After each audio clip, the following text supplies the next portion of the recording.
Have you ever heard the story about the fisherman who caught a magical fish? It's a classic, but stick with me because the lesson here is more relevant today than ever. Picture this. By the sea, in a little old shack, lived a kind fisherman and his wife. His days were simple, spent casting his net into the vast, shimmering water. One afternoon, he felt a heavy tug on his line.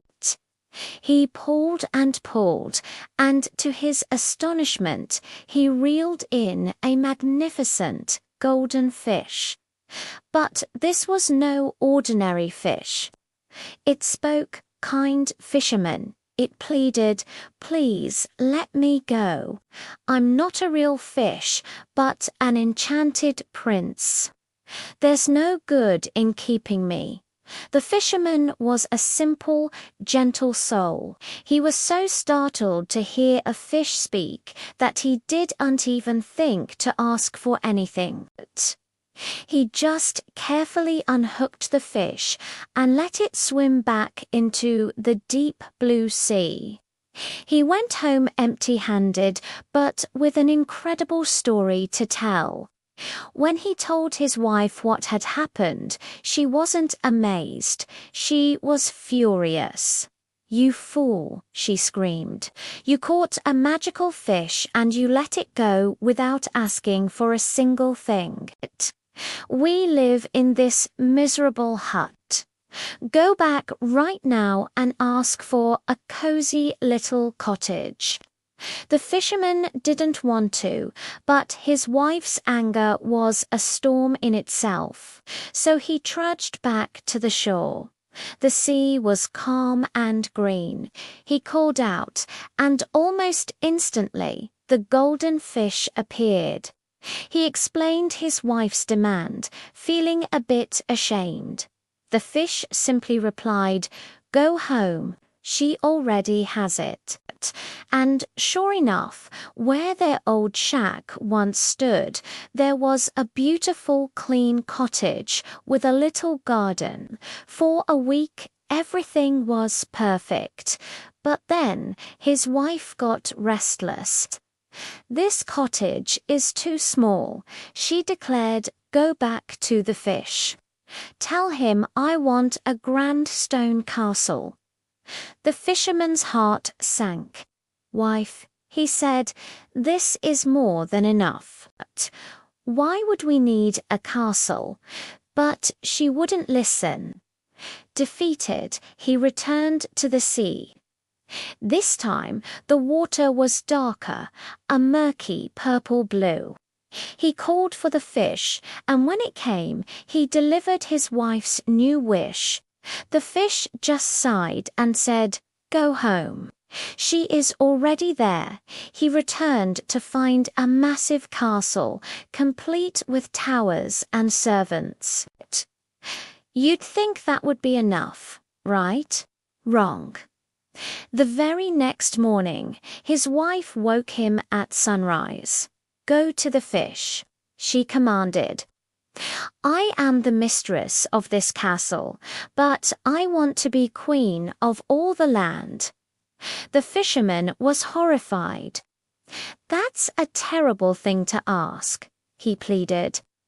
But she was already dreaming of her crown, so he went back to the sea, his feet heavy.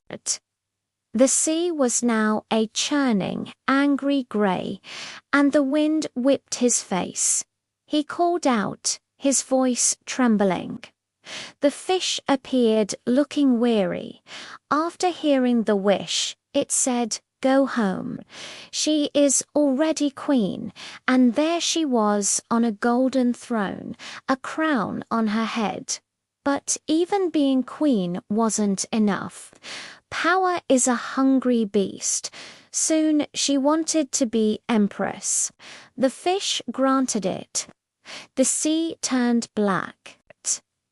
Then she wanted to be pope. The fish granted that too. The sky was filled with thunder and lightning. Finally, one morning, she couldn't sleep. The sun rose without her permission, and it enraged her. She shook her husband awake. "Go to the fish. I want the power to command the sun and the moon. I want to be like a god." The fisherman fell to his knees. "Wife, please. This is madness." But her eyes were wild.